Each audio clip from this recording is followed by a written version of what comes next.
করছিলাম বাফার দ্রবণ।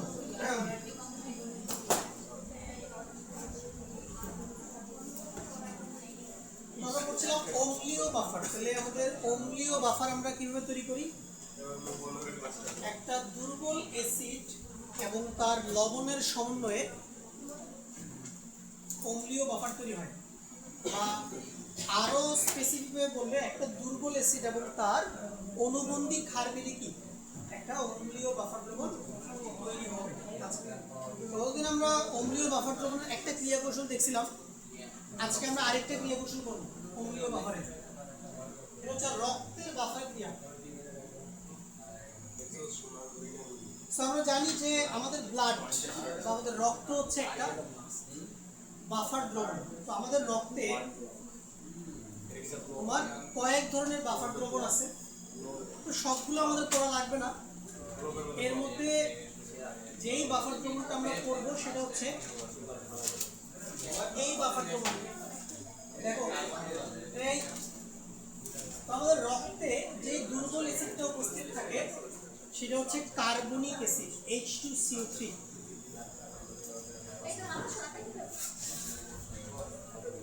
দেখো তাহলে এই H2CO3 কে ভাঙলে আমরা কি পাচ্ছি? এই H2CO3 কে ভাঙলে আমরা পাচ্ছি H+ এবং কি HCO3 মাইনাস পাচ্ছি আমরা।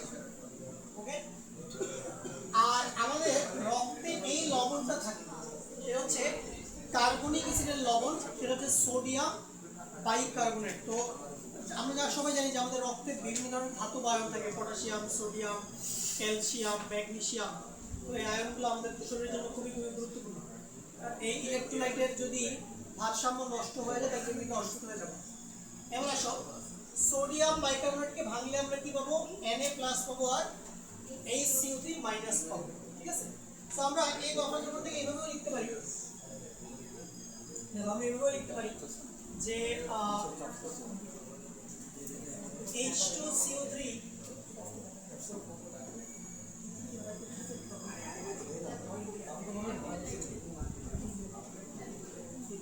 Plus HCO3 minus.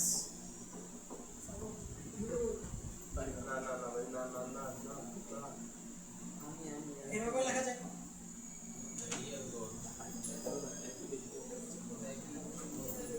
ঠিক আছে, তাহলে H2CO3 হচ্ছে দুর্বল অ্যাসিড আর HCO3 মাইনাস কি এই দুর্বল অ্যাসিডের অনুবন্ধী ক্ষার, কনজুগেট বেস। এভাবে লেখা যায়।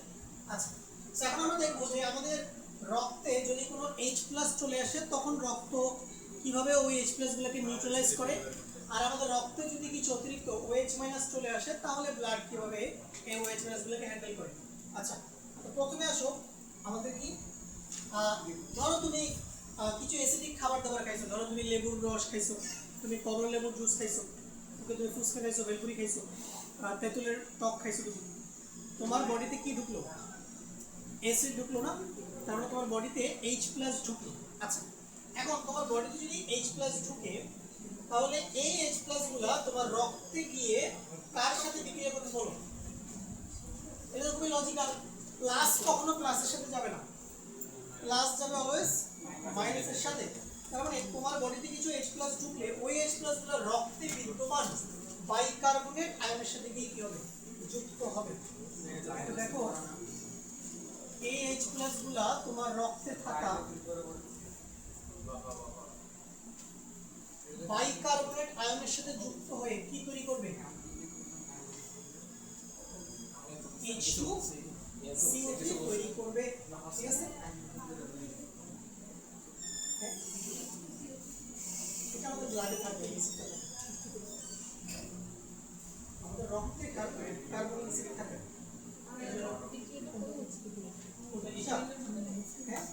তোমার রক্তে হচ্ছে, তোমার শরীরে হচ্ছে রিঅ্যাকশন। মানে যখনই তুমি অ্যাসিডিক খাবার দাবার গ্রহণ করবে তখনই এই রিঅ্যাকশনটা হবে। নাইলে তোমার বডিতে অ্যাসিড ঢুকলে তোমার শরীরের অর্গানগুলো ঠিকমতো কাজ করবে না, যদি বডিতে পিএইচ চেঞ্জ হয়ে যায়। হ্যাঁ দেখো, তাহলে যখনই তুমি কিছু অ্যাসিডিক খাবার দাবার গ্রহণ করলা তখন তোমার রক্তে কি ঢুকলো? H+ ঢুকলো। এই H+ গুলো তোমার রক্তে থাকা বাইকার্বনেট আয়নের সাথে যুক্ত হয়ে কি তৈরি করবে? কার্বনিক অ্যাসিড তৈরি করবে। এখন এই কার্বনিক অ্যাসিড আসলে খুব সহজে বিয়োজিত হয়ে যায়। এই কার্বনিক অ্যাসিড দেখো ভেঙে গিয়ে তৈরি করে পানি এবং কার্বন ডাই অক্সাইড। ঠিক আছে, এই যে দেখো কার্বন ডাই অক্সাইডটা তৈরি হলো, এটা কি? এটা হচ্ছে তোমার, আমরা বডি থেকে কি এক্সেল করি, যেমন আমরা অক্সিজেন হচ্ছে যে ইনহেল করি আর কার্বন ডাই অক্সাইড কি এক্সেল করি। মানে তোমার শ্বাস প্রশ্বাসের মাধ্যমে এই কার্বন ডাই অক্সাইডটা বডি থেকে বের হয়ে যাবে। তার মানে এই যে বডিতে যে H+ গুলো ঢুকলো, এই H+ গুলো কিন্তু নিউট্রালাইজ হয়ে গেল না এই প্রসেসের মাধ্যমে। তাহলে তোমার বডিতে এই H+ গুলো কোনো প্রভাব ফেলতে পারবে না যেগুলো বাইরে থেকে ঢুকবে। তাহলে তোমার বডির বা তোমার রক্তের যে pH ভ্যালুটা আছে সেটা কত মেইনটেইন থাকবে? 7.4 বা এর আশেপাশে মেইনটেইন থাকবে। ঠিক আছে না? সো এভাবে লেখা যায়, অথবা তুমি যদি এভাবেও লিখতে পারতা, দুটোই লেখা যায়।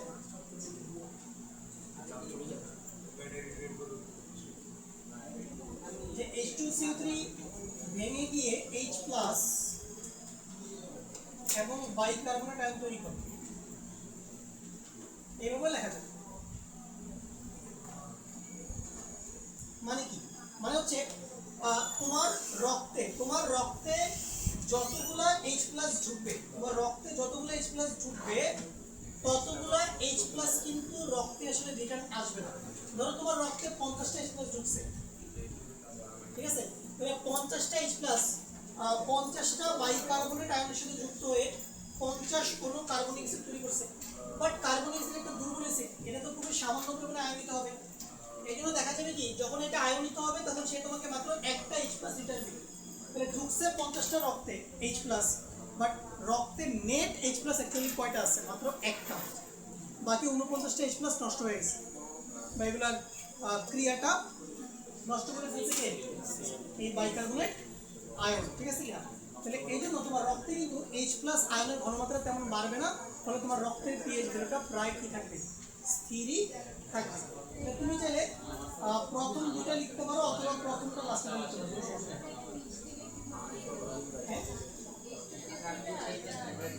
এগুলো অ্যাসিড না, এগুলো তো জলীয় দ্রবণে একটু হলেও আয়নিত হয়, এগুলো নিজে নিজে আয়নিত হয়। আচ্ছা, এই বুঝছি এটা মেকানিজম H+।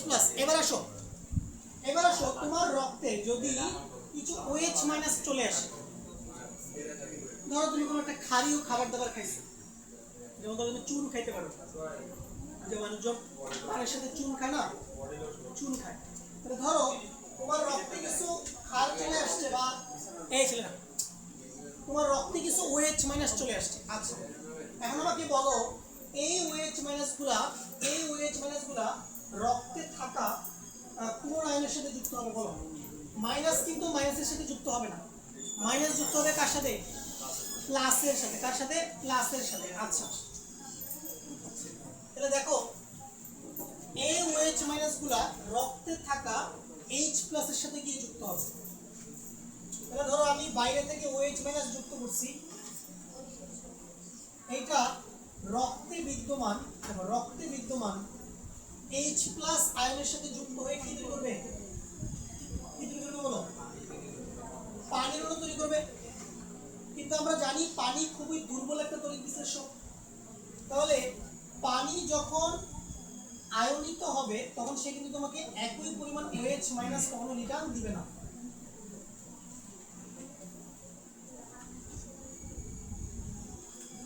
ঠিক আছে, তাহলে ধরো তোমার রক্তে 50টা OH- আসছে, ঠিক আছে, তাহলে 50টা OH- দেখো 50টা OH- রক্তে বিদ্যমান 50টা H+ আয়নের সাথে যুক্ত হয়ে কি তৈরি করবে? 50 হলো পানি। বাট পানির অণু যখন আয়নিত হবে তখন তুমি দেখবা তুমি মাত্র একটা OH- কি পাবা? রিটার্ন পাবা। তার মানে একটা OH- কিন্তু রক্তের pH ভ্যালু তেমন একটা পরিবর্তন করতে পারবে না। ঠিক আছে, তাহলে রক্তের pH ভ্যালু প্রায় কি থাকবে? স্থির থাকবে। আচ্ছা, আরেকটা ভাবে লক্ষ্য করো, রক্তে যে H+ গুলো আছে এই H+ গুলোর উৎস কে? H2CO3, মানে একটা দুর্বল অ্যাসিড, তার মানে রক্তে কিন্তু এমনিতেই H+ অনেক কম আছে, তার উপর যদি এই OH গুলোকে প্রশমিত করার জন্য কিছু H+ ইউজ হয়ে যায়, তার মানে রক্তে কিন্তু H+ এর কিছু একটা ঘাটতি দেখা দিবে না। তো এই ঘাটতিটা পূরণের জন্য তখন আবার এই সাম্যাবস্থাটা কোন দিকে সরে যাবে, ডান দিকে সরে যাবে। তো এটাও তোমাকে লিখতে হবে, তুমি এটাও লিখবা H2CO3 ভেঙে গিয়ে কি দিবে,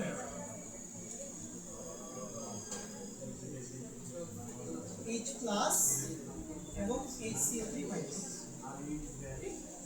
ঠিক আছে।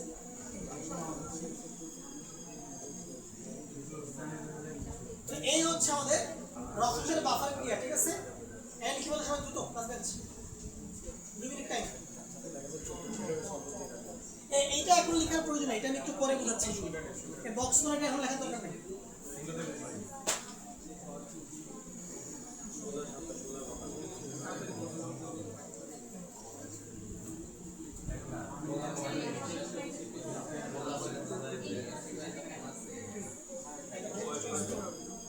OH মাইনাস যদি Na এর সাথে অ্যাড হয় যেটা হবে কি, ওই NaOH কোন সাথে সাথে এটা ব্রেক হয়ে যাবে, সোডিয়াম স্ট্রং একটা খারের সাথে সাথে আয়োডিন কোনো ভালো, এইজন্য এটার সাথে যুক্ত করা না করে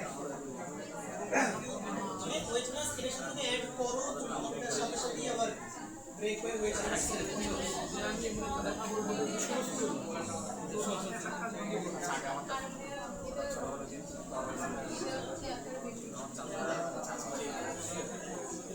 পানি তো করতে আমি কি আছে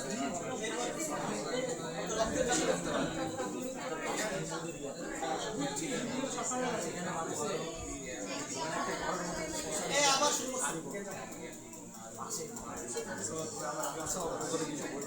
মানুষ করে গেল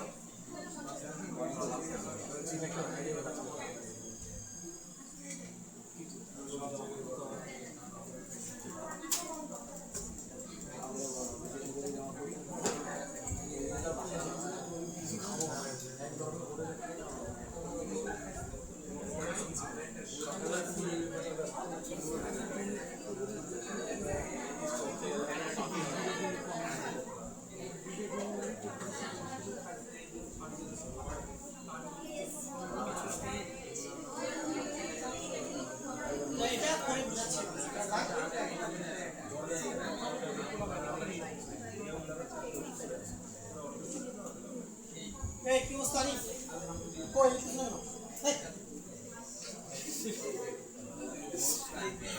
এগুলো কি পেয়ে দাও শুরু করতে থাকি না আবার কি লাগে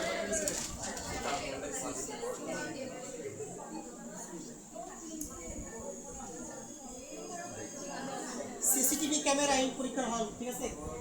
সাদিয়া কে ট্র্যাক করা হবে আর ঘুরাই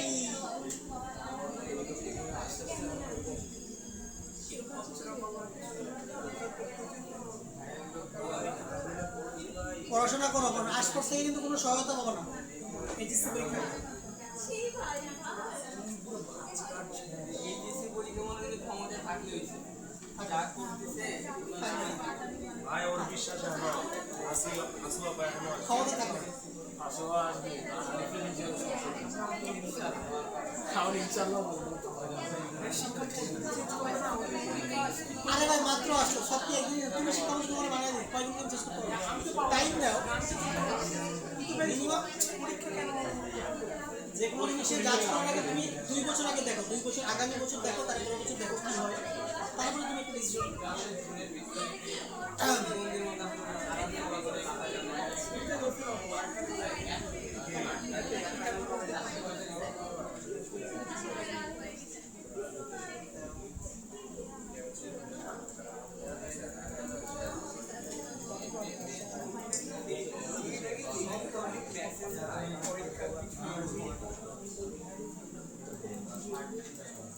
এলিক হয়েছে তাহলে বাফার ক্রিয়া, রক্তের বাফার ক্রিয়া বুঝে গেল, এটা আসবে কিন্তু পরীক্ষায়। এবার আসো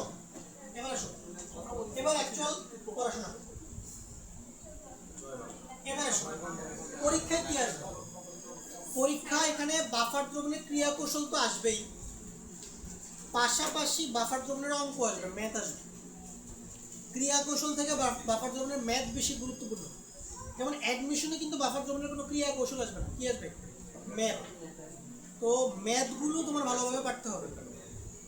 সো ম্যাথ করার জন্য আমাদের লাগবে সূত্র, ঠিক আছে? এখন বাফার দ্রবণের পিএইচ বের করার জন্য আমরা যেই সমীকরণটা ব্যবহার করি এই সমীকরণটার নাম হচ্ছে হেন্ডারসন-হ্যাসেলবাখ ইকুয়েশন।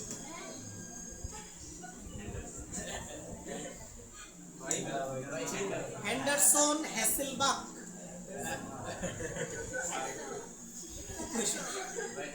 নাম শুনে হাসার কি আছে ভাই?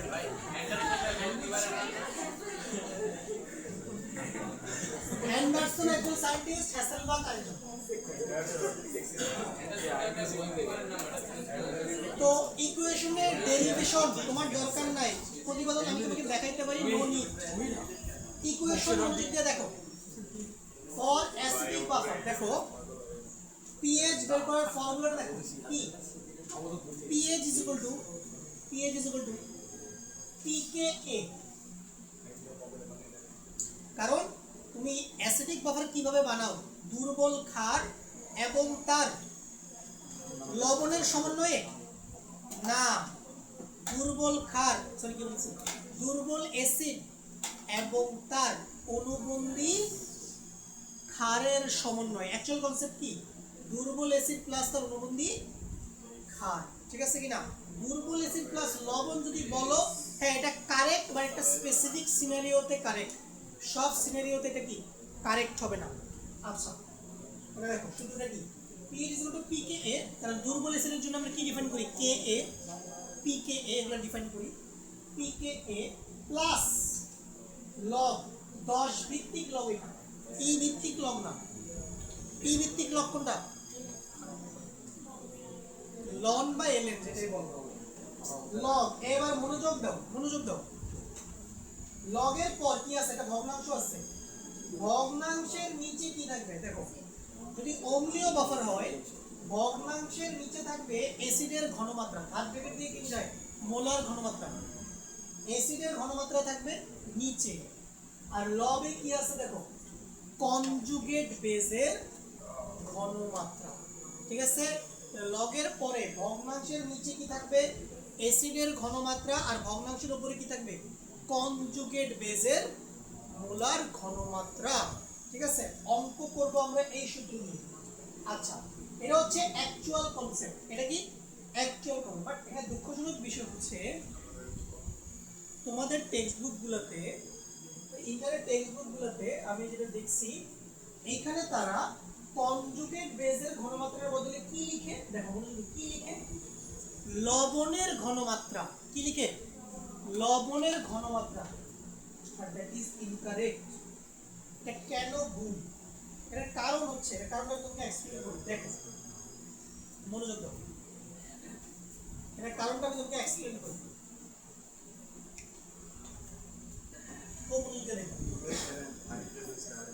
মনে করো তুমি দুইটা লবণ নিছো, দেখো এই এটা বুঝো,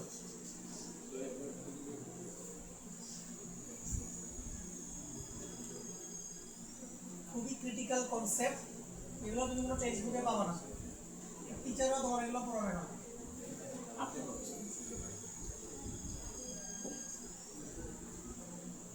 এই বাফার দ্রবণ বছরের পর বছর ধরে বাংলাদেশে ভুল করানো হচ্ছে।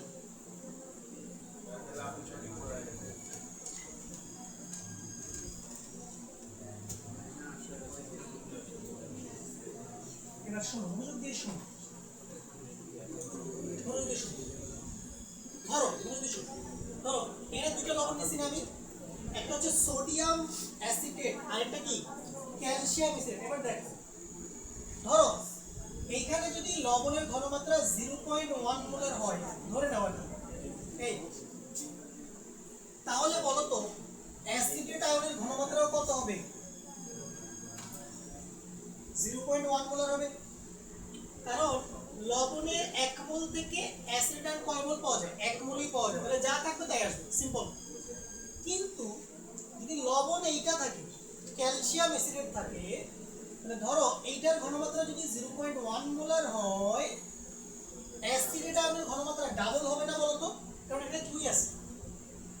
তাহলে এইখানে অ্যাসিডের আয়নের ঘনমাত্রা কত হবে বলো, 2 ইনটু 0.1 মোলার।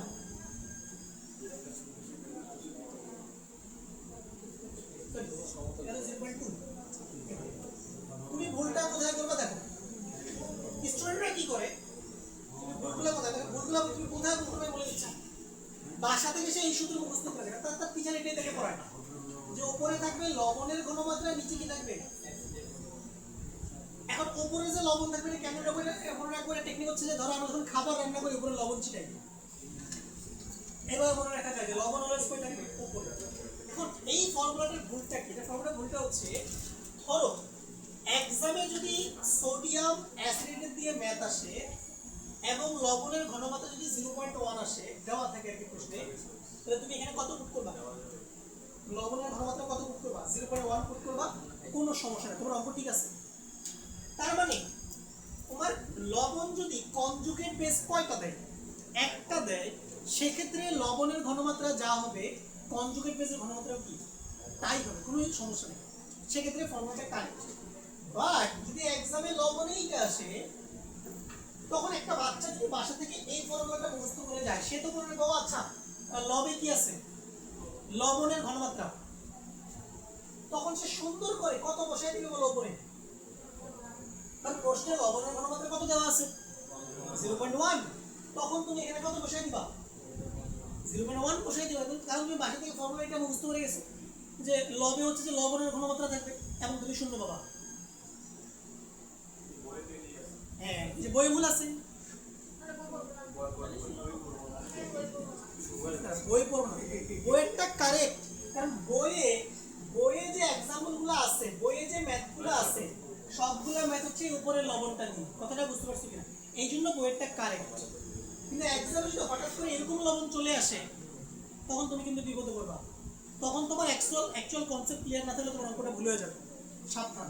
তাহলে এখন দেখো, তাহলে অ্যাকচুয়াল ফর্মুলাটা কি হতে ছিল, কার ঘনমাত্রা, কনজুগেট বেসের ঘনমাত্রা। অ্যাকচুয়ালি উপরে কি বসাইতে হবে,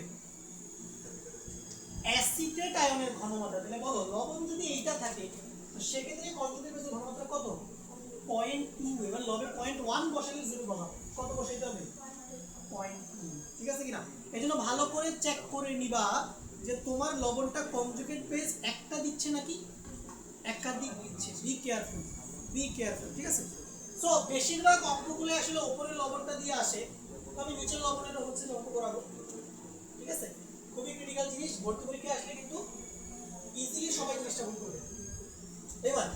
এবার দেখো, এখন আপাতত আমরা মেনে নেই আমাদের পরীক্ষায় এই লবণ দিয়ে আসবে, উপরে লবণটা দিয়ে আসবে, আপাতত মেনে নেই, বা আমার লবণ কনজুগেট বেস কয়টা দিবে, একটা, আপাতত মেনে দিচ্ছি। ওই পার্সপেক্টিভে উপরে কি লিখবা, দেখো লবণের ঘনমাত্রা, নিচে কি অ্যাসিডের ঘনমাত্রা, ঠিক আছে, ওকে। আচ্ছা, তো এটা কেমনে মনে রাখবো, লবণ উপরে থাকবে, যে কেমনে মনে থাকবে, অনেকে কিন্তু গোলায় ফেলে, অনেকে ভুলে অ্যাসিড উপরে লিখে দিলে লবণ নিচে লিখে ফেলে। সো মনে রাখবে, যখন তুমি খাবার রান্না করো, তুমি লবণ কোথায় ছিটাও, উপরে ছিটাও, তাহলে তুমি মনে রাখবা লবণ উপরে, লবণের ঘনমাত্রা উপরে, অ্যাসিডের ঘনমাত্রা কি নিচে। এবার আসো, তো আমি কিন্তু তোমাকে ঘনমাত্রা দিয়ে কোনো ম্যাথ করাবো না, আমি তোমাকে এই লাস্টের ফর্মুলা দিয়ে সমাপ্ত করাবো, এটা দিয়ে অঙ্ক করানো অনেক বেশি কনভিনিয়েন্ট। তুমি ঘনমাত্রার বদলে কি লিখতে পারবা, মোল সংখ্যা, কি লিখতে পারবা, মোল সংখ্যা। তুমি উপরে লিখতে পারবা লবণের মোল সংখ্যা, নিচে কি অ্যাসিডের মোল সংখ্যা। তোমরা এই লাস্টের ফর্মুলাটা মুখস্থ করবা, আমি সব ম্যাথ এই লাস্টের ফর্মুলা দিয়ে করাবো, কারণ ঘনমাত্রা দিয়ে ম্যাথ করানো একটু ঝামেলা হয়, মোল সংখ্যা দিয়ে অনেক ইজি হয়ে যায় ম্যাথগুলো, ঠিক আছে। তাহলে অলওয়েজ কি, দেখো সূত্রটা কি শিখে নাও। তাহলে যে কোনো অম্লীয় বাফারের এর সূত্র কি বলো, সবাই মুখস্থ করো, pKa প্লাস লব, উপরে কার মোল সংখ্যা, লবণের মোল সংখ্যা, নিচে কার মোল সংখ্যা, অ্যাসিডের মোল সংখ্যা। উপরে অলওয়েজ লবণ, লবণের মোল সংখ্যা, নিচে অ্যাসিডের মোল সংখ্যা, মনে থাকবে। আবারও বলতেছি, এটা কখন ব্যবহার করা যাবে, যখন লবণ কনজুগেট বেস কয়টা দিবে, একটা, সাবধান, ঠিক আছে, সাবধান, ওকে। এই যে দেখো অ্যাকচুয়াল কনসেপ্ট কি? অ্যাকচুয়াল কনসেপ্ট হচ্ছে এটা, P8 PKA প্লাস লগ উপরে কার মোল সংখ্যা লিখছি, দেখো কার মোল সংখ্যা লিখছি, n অফ CD। CD মানে কি? কনজুগেট বেস, মানে অ্যাকচুয়ালি উপরে বসা উচিত ছিল কনজুগেট বেসের মোল সংখ্যা, আর নিচে কি এসিডের মোল সংখ্যা। এখন লবণ যদি কনজুগেট বেস একটা দেয় তাহলে সেক্ষেত্রে কি হয়, কনজুগেট বেসের মোল সংখ্যা লবণের মোল সংখ্যা কি থাকে, সমান থাকে, সেক্ষেত্রে প্রবলেম হয় না। বাট লবণ যদি একাধিক কনজুগেট বেস দেয় তখন আবার ঝামেলা হবে, ঠিক আছে?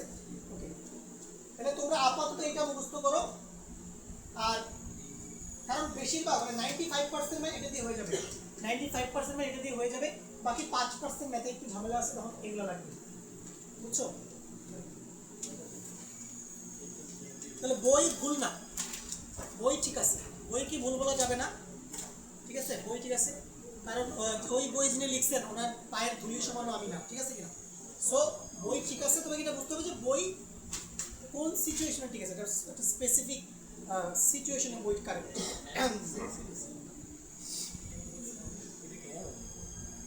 কোনটা? না না উপরে না উপরে নামটা সল্টটা ও হেন্ডারসন হ্যাসেলবার্গ এল হেন্ডারসন আর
কি বুঝতেন? ছোট্ট একটা হওয়া মুখস্থ করতে পারতেছ না?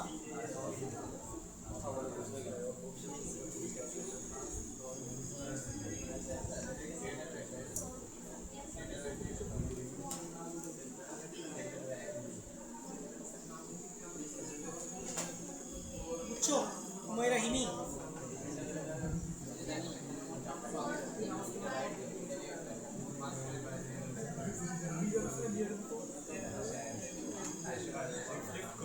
আচ্ছা এটা গেল, আচ্ছা ঠিক আছে, এটা এবার চলো, এটা তো আমরা দেখলাম। আচ্ছা এটা আমি লিখে রাখছি, P8 PKA plus log conjugate base এর মোট সংখ্যা কোন এসিড এর মোট সংখ্যা অলওয়েজ ইউজ করা যাবে, এটা সার্বজনীন, ঠিক আছে কিনা? সব ম্যাথ অ্যাসিডিক বাফারের সব ম্যাথ এই ফর্মুলা দিয়ে করা যাবে, কিন্তু সচরাচর আমরা এটা দিয়ে অঙ্ক করি। P8 PKA plus log উপরে হচ্ছে অ্যানসল্ট এবং অ্যাসিড, এই যে যখন লবণ একটি কনজুগেট বেস প্রয়োগ করে শুধুমাত্র তখন ব্যবহার করা যাবে, এটা হচ্ছে লিমিটেশন আর কি অঙ্কে, মানে এই ফর্মুলা।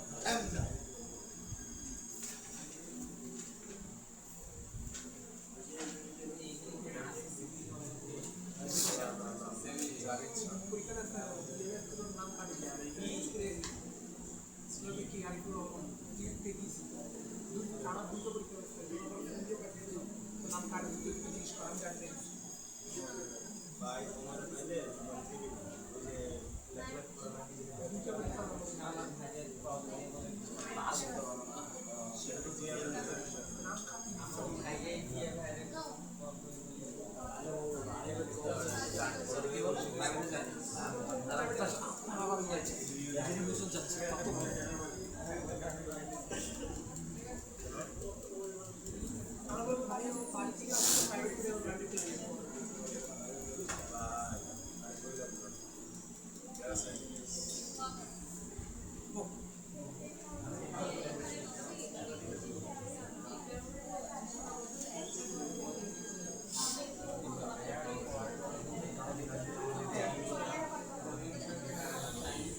সচরাচর আমরা দেখবো যে 95% ম্যাথ ওই সিএসটিসি ডাবল আইডেন্টি আসে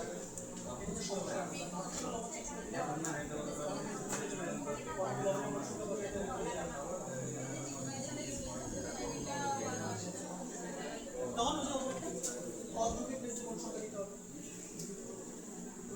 এই ঠিক আছে এটা আচ্ছা এবার আসো এবার বাফার জন্য অঙ্ক করার জন্য কিছু বেসিক জিনিসপাতি লাগবে এগুলো শেখাচ্ছি আগে অঙ্ক পরে আগে বেসিক শিখো সবার প্রথমে তোমার এই সূত্রটা লাগবে কেমিস্ট্রি হৃদয় এটা ঠিক আছে ইন্টারমিডিয়েটের কেমিস্ট্রির হার্ট এটা এই সিম্পল ফর্মুলা ঠিক আছে এমন কোন চ্যাপ্টার নাই যেখানে এই সূত্রের ইউজ নাই ঠিক আছে জাস্ট তিনটা জিনিস আছে ফর্মুলাতে দেখো সমীকরণের বামে কি আছে n n কি n হলো মোল সংখ্যা ঠিক আছে তুমি যে কোনো জিনিসের মোল সংখ্যা বের করবা যে কোনো তুমি অ্যাসিডের মোল সংখ্যা বের করবা এই সূত্র তুমি ক্ষারের মোল সংখ্যা বের করবা এই সূত্র তুমি লবণের মোল সংখ্যা বের করবা এই ফর্মুলা যে কোনো জিনিসের যে কোনো কেমিক্যাল সাবস্টেন্সের মোল সংখ্যা বের করবো এই ফর্মুলা দিয়ে এবার আসো ফর্মুলার ডান পাশে কি আছে s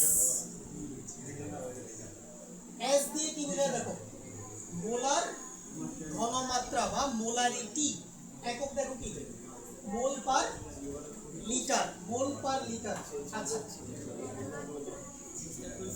এই দেখো মোল সংখ্যা একক কি বলো আরিফ মোল আচ্ছা মোলার ঘনমাত্রা একক কি মোলার ঘনমাত্রা একক কি মোল পার লিটার আর ভি হচ্ছে দ্রবণের আয়তন লিটারে কিসে লিটার তাহলে দেখো মোলার ঘনমাত্রা এক হচ্ছে মোল পার লিটার এটার সাথে আবার লিটার গুণ দিচ্ছি তাহলে লিটার ইনভার্স 1 কাটা যাবে কি থাকবে মোলই থাকবে না মোলই থাকবে আচ্ছা সূত্রটা মুখস্থ করে নাও একটা সিম্পল ফর্মুলা n সমান sv তাহলে মোলার ঘনমাত্রাকে লিটার এককে আয়তন দিয়ে গুণ দিলে কি পাওয়া যায় মোল সংখ্যা পাওয়া যায় মোলার ঘনমাত্রাকে লিটার এককে আয়তন দিয়ে গুণ দিলে কি পাওয়া যায় মোল সংখ্যা পাওয়া যায় আচ্ছা ওকে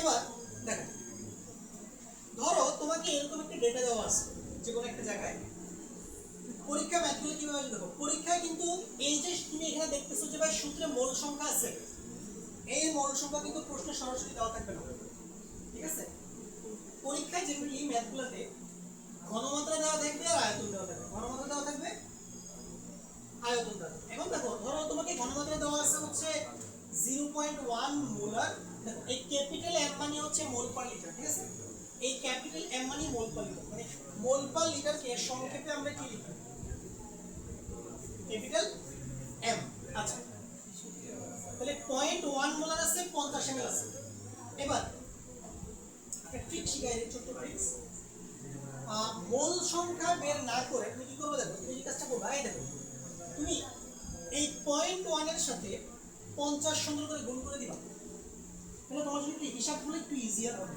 তুমি 0.1 এর সাথে কত গুণ করবা 50 গুণ করবা ঠিক আছে 50 গুণ করবা তাহলে দেখো 0.1 এর সাথে 50 গুণ করলে কত হয় 5 মানে 0.1 মানে হচ্ছে 1/10 ইনটু 50 কত হয় 5 এবার দেখো তুমি যদি আয়তনকে লিটারে রেখে গুণটা করো তুমি পাবা মোল কি পাবা মোল তুমি যদি আয়তনকে লিটারে রেখে গুণটা করো তুমি কি পাবা মোল বাট তুমি যদি আয়তনটা ml এ রেখে গুণটা করো তুমি পাবা মিলিমোল কি মোল মিলিমোল কথাটা বুঝছো তুমি যদি আয়তনটা লিটারে রেখে মাল্টিপ্লিকেশনটা করো তুমি পাবা মোল আর তুমি যদি আয়তন ml এ রেখে গুণ করো ঘনমাত্রার সাথে আয়তন, তাহলে তুমি কি পাবা?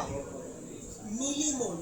মোলের থেকে মিলিমোলে হিসাব নিকাশ সহজ, আমরা মিলিমোলে হিসাব করবো সব কিছু, অনেক বেশি ইজিয়ার হবে। মিলিমোল, ঠিক আছে? এবার লক্ষ্য করো 1 millimole 1 millimole is equal to কত? 10 power minus 3 mole. 1 millimole is equal to কত? 10 পাওয়ার মাইনাস 3 মোল। মানে আমাদের ইনিশিয়াল হিসাব নিকাশগুলো আমরা মিলিমোলে করব, এরপরে ফর্মুলাতে যখন আমরা ডেটা পুট করব তখন আমরা মিলিমোল থেকে কি মোলে নিয়ে বসাবো, তাহলে আমাদের জন্য লাইফ অনেক বেশি ইজিয়ার হয়ে যাবে, ঠিক আছে? এগুলো টিপস এন্ড ট্রিক্স, এগুলো না জানলে তুমি অঙ্ক অথবা মিলিয়ে ফেলবে এদিক সেদিক করে, বাট তোমার কাছে জিনিসগুলো কঠিন লাগবে। কিন্তু তোমাকে যেভাবে শেখাচ্ছি এভাবেই করবা, ঠিক আছে? কারণ এগুলো অনেক বেশি রিসার্চের ফসল, কীভাবে অঙ্ক করলে তোমার জন্য ইজিয়ার হবে, ঠিক আছে? মনে করো একই অঙ্ক আমি তোমাকে 5-6 নিয়মে করাইতে পারবো, কোনো সমস্যা নেই। সবচেয়ে ইজিয়ার নিয়মটা আমি তোমাকে বলবো। দেখো অলওয়েজ কি করবা? কনসেন্ট্রেশনের সাথে কি গুণ করে দিবা? যেটা ml এ ভলিউম আছে এটাই গুণ করবা।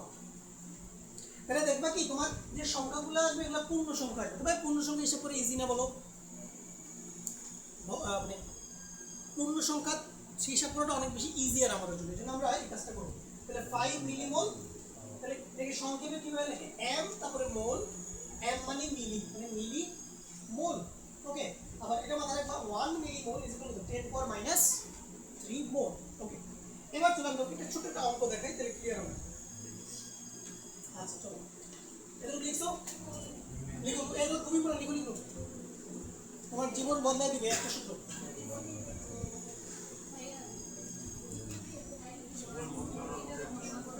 হ্যাঁ, এই যে ঘনমাত্রার সাথে আয়তন,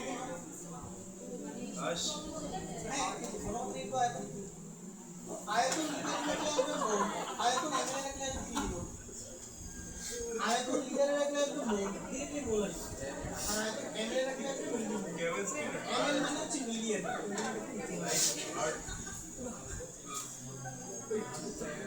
এই কথা বলো না, এই সূত্রই তোমাকে বইতে নিয়ে যাবে, ঠিক আছে?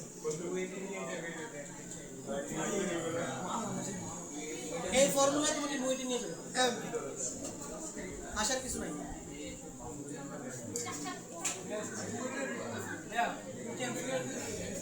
কি আরে না ম্যাথ আসবে, সৃজনশীল কি বলো? হ্যাঁ এমসিকিউ তো আসবেই, অ্যাডমিশনে তো, আরে অ্যাডমিশনে তো ওই এক একটা বড় বড় অঙ্ক থেকে একটা এমসিকিউ।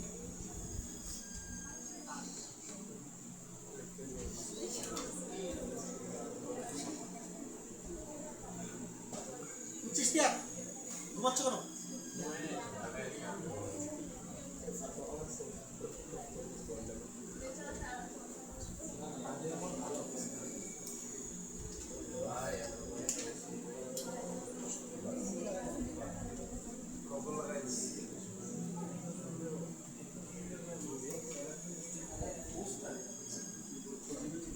আচ্ছা এবার আসো,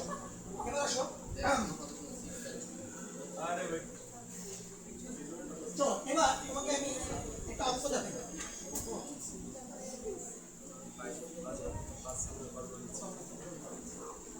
ধরো তোমাকে এরকম একটা ম্যাথ দিল,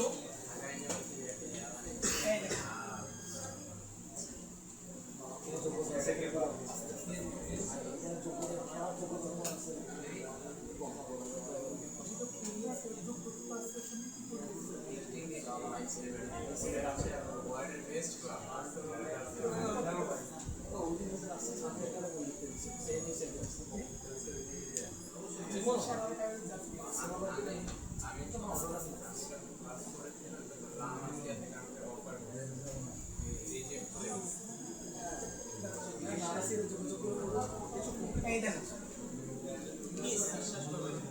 ধরো তোমাকে এরকম একটা ডেটা দেওয়া থাকলো যে অ্যাসিটিক অ্যাসিড আছে কত 0.1 মোলার ATML, NaOH তুমি নিছো হচ্ছে 0.1 মোলার কত 30 ml।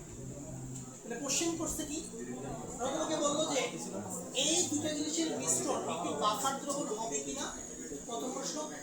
আর যদি বাফার দ্রবণ হয় তাহলে ওই বাফার দ্রবণের পিএইচটা কি করবে, বের করো, ঠিক আছে? তুলে বসে আর ধরো কে এ দেওয়া আছে, কে এ দেওয়া থাকবে প্রশ্নে।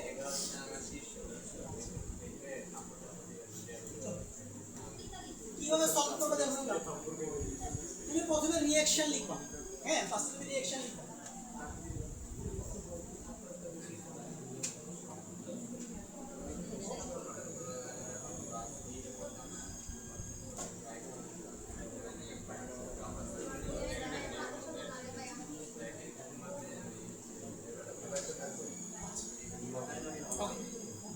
রিঅ্যাকশন লিখবা। সো দেখো, রিঅ্যাকশন লেখার পর আমাদের চেক করতে হবে যে অ্যাসিড এবং ক্ষারের মধ্যে, মানে দুর্বল অ্যাসিড এবং শক্তিশালী ক্ষারের মধ্যে বিক্রিয়া সংঘটিত হওয়ার পর দুর্বল অ্যাসিড অবশিষ্ট থাকে কিনা। যদি দুর্বল অ্যাসিড অবশিষ্ট থাকে তাহলেই সেটা বাফার দ্রবণ হবে। বুঝতে পারছি কিনা? দুর্বল অ্যাসিড অবশিষ্ট না থাকলে সেটা বাফার দ্রবণ হবে না। আচ্ছা, চেক করো। চলো কিভাবে চেকটা করবো, খুবই সিম্পল। কি বলছিলাম, আমরা মোলে হিসাবগুলো করবো না, আমরা কিভাবে হিসাব করবো, মিলি মোলে। সুবিধার জন্য দেখো, তুমি সুন্দর মতো করে 0.1 এর সাথে 80 গুণ করে দাও, কত হবে 8। তাহলে অ্যাসিড কত মিলিমোল, 8 মিলিমোল। অনেক ইজি হিসাব। এবার NaOH দেখো, 0.1 এর সাথে 30 গুণ করো, কত হবে 3। তাহলে 3 মিলিমোল, 3 মিলিমোল। আচ্ছা, শুরুতে লবণ পানি কত, মিল নিন, ঠিক আছে। আচ্ছা, এবার আমরা বিক্রিয়া থেকে ক্লিয়ারলি দেখতে পাচ্ছি যে ভাই অ্যাসিড বেশি আছে, ক্ষার কম আছে। তাহলে বিক্রিয়া হওয়ার পর কে শেষ হয়ে যাবে, ক্ষার শেষ। তাহলে ক্ষারের অ্যামাউন্ট কত আসবে, 0, ঠিক আছে। তাহলে যে শেষ সে হচ্ছে লিমিটিং বিক্রিয়ক, আর উৎপাদের পরিমাণ হলো লিমিটিং বিক্রিয়ক থেকে কি করতে হয়, হিসাব করতে হয়। তাহলে এবার তুমি লক্ষ্য করো, NaOH এর 1 মোল থেকে লবণের কয় মোল তৈরি হয়, 1 মোল তৈরি হয়। তার মানে NaOH যত মোল থাকবে লবণও তত মোলই তৈরি হবে। তাহলে লবণ কয় মিলিমোল, 3 মিলিমোল, 3 মিলিমোল। আর অ্যাসিড কয় মোল থাকবে, খুবই সিম্পল হিসাব, 8 থেকে 3 মাইনাস করে দাও, 5 মিলিমোল। আচ্ছা, আমরা পেয়ে গেলাম না, দেখো। তাহলে আমরা দেখতে পারলাম যে বিক্রিয়ার পর বিক্রিয়া পাত্রে আমাদের দুর্বল অ্যাসিড থাকবে কত মিলিমোল, 5 মিলিমোল। আর লবণ থাকবে কত মিলিমোল, 3 মিলিমোল। তাহলে দেখো, আমি লবণের মোল সংখ্যাও পেয়ে গেছি, লবণের মোল সংখ্যাও পেয়ে গেছি, অ্যাসিডের মোল সংখ্যাও পেয়ে গেছি। এখন জাস্ট হ্যান্ডারসন-হ্যাসেলবর্গ ইকুয়েশন বসাই দিতে শেষ কাজ। তাও তো বাচ্চাদের ব্যাপার। pH ইজ ইকুয়াল টু, দেখো দেখো এবার আমরা প্রথমে এটা লিখি, log n salt upon n acid। আচ্ছা, ঠিক আছে না, এটা লিখি ফার্স্ট। এবার দেখো, আমাদের ফর্মুলাতে pKa ছিল। আচ্ছা, pKa কে আমরা কি লিখতাম, নেগেটিভ লগ Ka।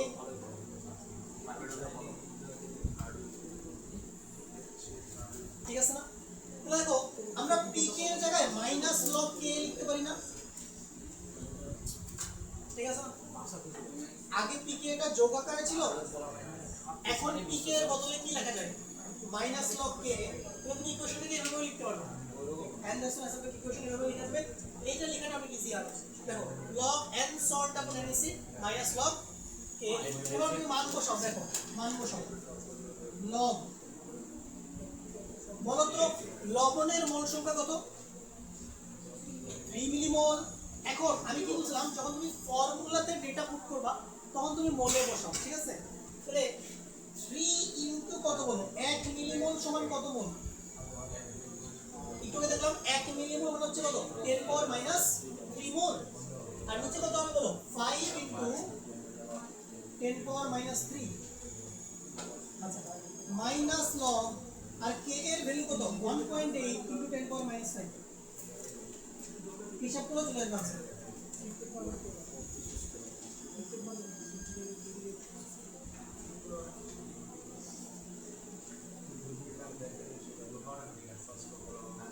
এটা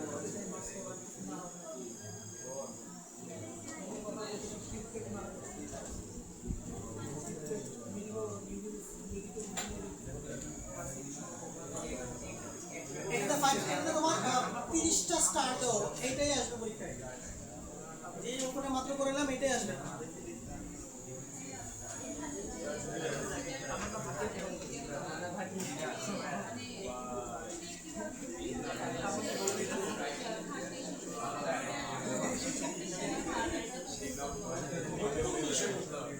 এমন ফেক না এবার ক্লিয়ারলি বলছি এটা 8 মল এটা কি এটা এমনি কম তো হচ্ছে আয়নিক অবস্থান এরকম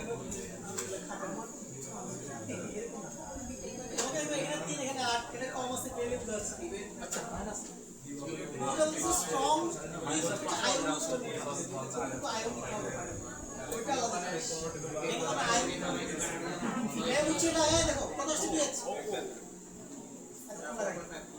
কত আসছে 4.5 আচ্ছা এবারে বাড়ি কাজ দাও দেখো যেহেতু এটা অম্লীয় বাফার পি এর সাথে কি আসবে ছোট 4.5 আসবে আচ্ছা তুমি এটা বাড়ি কাজ নাও এগুলো পরে দিন দেখাবো বাড়ি কাজ নাও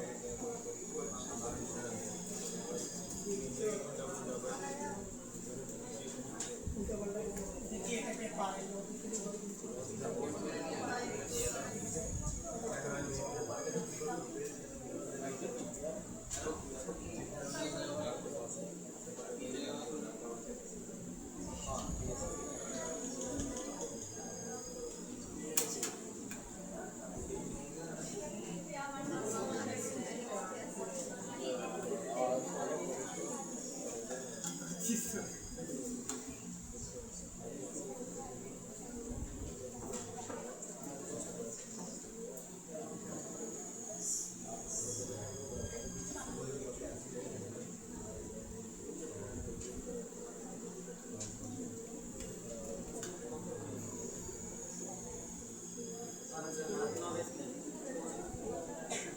Okay, give it a try.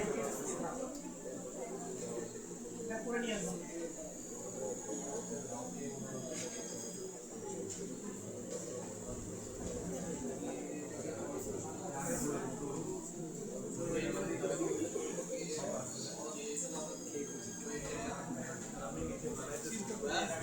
Question ki KMR always daw থাকবে question আছে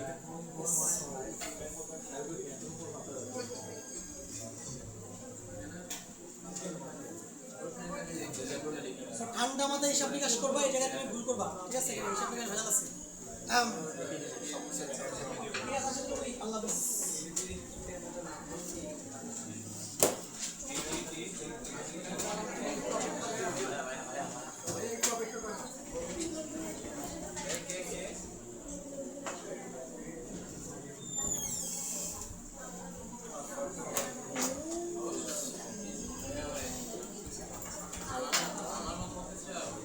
তোমার মতো বললে ভাই আমার তুমি সবাই ঠিক থাকে